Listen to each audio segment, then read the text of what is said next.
মুসলিমপুর গ্রামে বাস করতেন দুইজন ধার্মিক ব্যক্তি।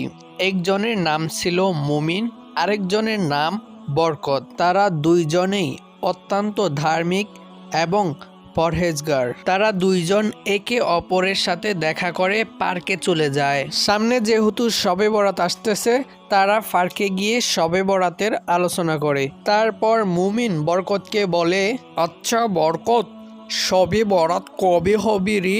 আমার তারিখটা মনে নাই রে। আচ্ছা যাই হোক, আমি তারিখটা পরে দেখে নিব। আচ্ছা তুই কি শবে বরাতের রাত্রে নামাজ পড়বি?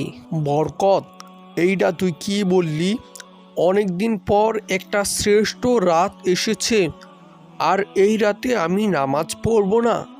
এইটা তুই কেমন কথা বললি? শোন মমিন, এই রাতে আল্লাহ মানুষের ভাগ্য পরিবর্তন করে। আর জীবনে কত গুনাহ করছি এইটা তো মনেই নাই। হয়তো আল্লাহ এই শবে বরাতের রাত্রে আমাকে এবং সকলকে মাফ করতে পারে। বরকত, তুই একদম সঠিক কথা বলছ। প্রিয় বন্ধুরা, এইভাবে মমিন এবং বরকত আলোচনা করতে থাকে। এই ভিডিওটি তোমার কেমন লেগেছে অবশ্যই কমেন্ট করে জানাবে এবং তোমার বন্ধুর মাঝে এই ভিডিওটি শেয়ার করে দিবে। তো আজকে এখানে শেষ করছি। আল্লাহ হাফেজ।